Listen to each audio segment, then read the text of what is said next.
She stole that uniform. Those were the words my own father screamed at me. In open court, in front of a judge, 2 lawyers, and a room full of strangers. He wasn't finished. He turned to the judge and said I was a fraud, that I never really served, that everything I owned should be taken from me and handed to him instead. My lawyer didn't argue. She didn't raise her voice. She simply reached into her briefcase, walked to the bench, and placed one folded paper in front of the judge. It was stamped, in bold red letters, urgent, straight from the Pentagon. The judge unfolded it. He read exactly one line. Then, he did something no one in that courtroom expected. He stood up. He took off his own robe. And in a voice that shook the walls, he said 2 words. All rise. My father's face went white, because the judge wasn't talking to the room. He was talking to me. Abigail? To understand why a judge would stop his own courtroom cold for me, you have to go back. Back to the house I grew up in. Back to the man who raised me, and the man who never once believed in me. My name is Abigail Turner. I'm a lieutenant colonel in the United States Army.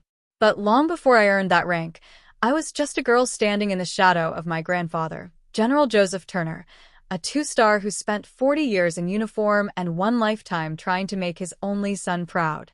That son was my father, Richard. Richard never wore a uniform. He tried the academy once, washed out in his 2nd year, and spent the rest of his life pretending that didn't happen. When I enlisted at 18, he didn't see a daughter chasing her dream. He saw a mirror pointed straight at his failure. My grandfather saw something different. He saw someone willing to finish what he started. Before he passed, he wrote one clause into his will that would change everything. The family home, the same house my father grew up in, would pass to whichever of his descendants was currently serving with honor in the uniform of the United States. At the time of his passing, that was me. My father never said congratulations. He said I'd manipulated a dying old man. He said the house was his birthright, uniform or not. And for 3 years, he let that anger sit quietly, waiting for the right moment to strike. That moment came the week I was passed over for early promotion due to a routine records delay. My father heard about it before I did. And he decided that delay was his opening. He filed a claim in civil court, arguing the will's condition was never truly met, that my service records were incomplete, possibly falsified, and that the house should default to him as the only surviving son. I remember getting the court summons in the mail and laughing because it felt too absurd to be real. My own father, suing me, accusing me of lying about the thing I had given half my adult life to. But he wasn't just filing a lawsuit. He was building a story. He told relatives I'd always exaggerated my career. He told old family friends I'd probably bought my medals online. By the time we reached the courtroom, he had an audience primed to believe the worst about me before I even sat down. My lawyer, a sharp, calm woman named Denise Okafor, warned me what he'd try. He's not going to argue the will, she said. He's going to attack you. Personally. Publicly. He wants you to lose your temper before you lose the case. I told her I wouldn't give him that. What I didn't tell her, what I didn't fully admit to myself, was how much it still hurt. Not the lawsuit. Not the money. The fact that after everything, my father would rather burn down the truth than admit his daughter had become someone he never could. The morning of the hearing, my father walked in wearing his best suit, flanked by a lawyer who looked like he billed by the smirk. He didn't even glance at me. When it was his turn to speak, he didn't hold back. Your Honor, my daughter has spent years pretending to be something she's not, he said, his voice rising with every sentence. She stole that uniform. She stole my father's trust, and now she wants to steal his house too. I am asking this court to see through the costume and give this family what's rightfully ours. Gasps.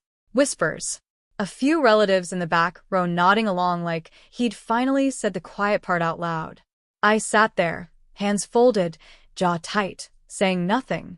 Because Denise had told me something the night before that I hadn't fully understood until that exact moment. Let him talk, she'd said. Let him build the whole house of cards. Because tomorrow, we're not just going to knock it down. We're going to do it with paper he can't argue with. I didn't know exactly what she meant. Not yet. My father sat down, looking pleased with himself, like he'd already won. His lawyer leaned over and whispered something that made him smile. That smile wouldn't last much longer.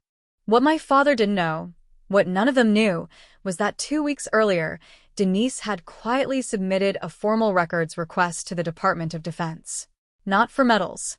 Not for photographs.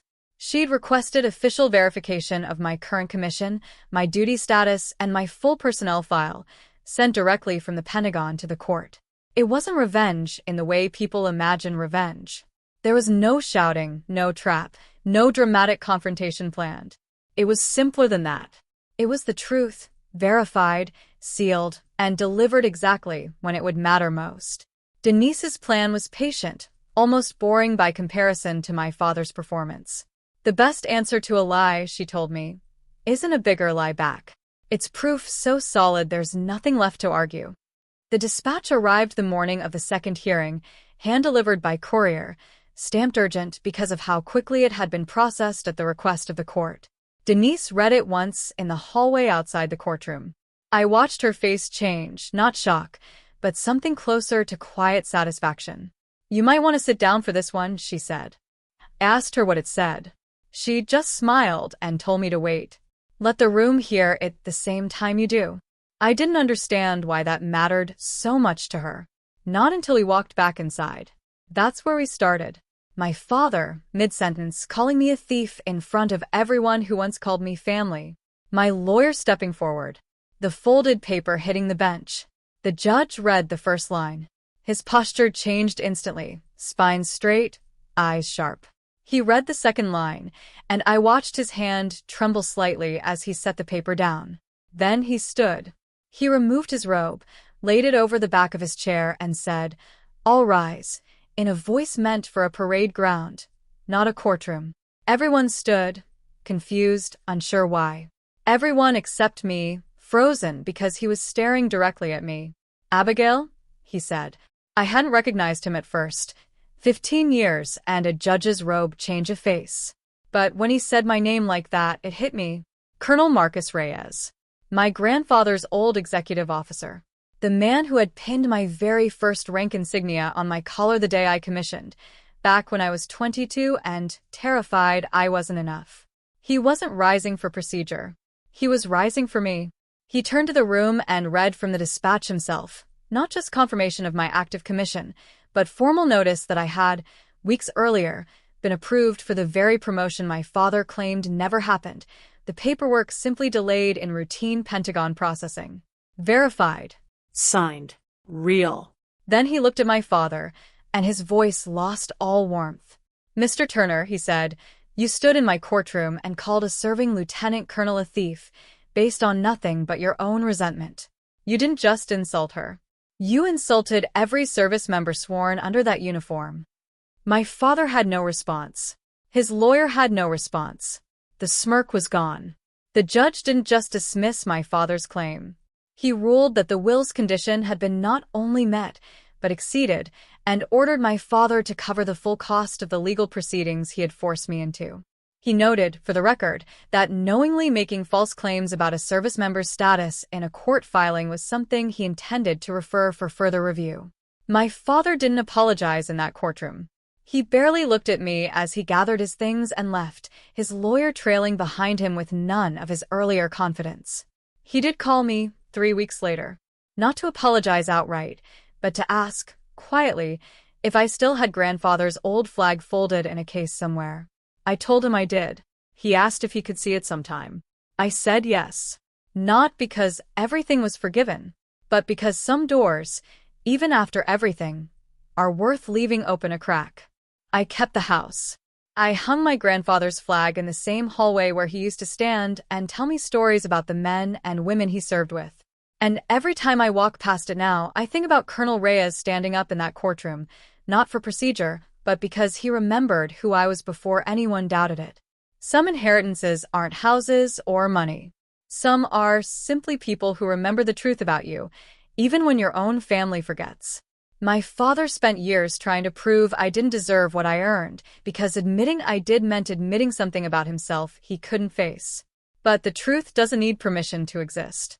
It just needs one honest piece of paper, One person willing to stand up for it, and enough patience to let it speak for itself. If someone in your life has ever tried to shrink your accomplishments to make their own choices feel smaller in comparison, remember this. You don't have to shout to be believed. Sometimes the quietest proof is the loudest answer there is. If this story meant something to you, let me know in the comments. And if you believe the truth always finds its way to the surface, eventually type "all rise" below.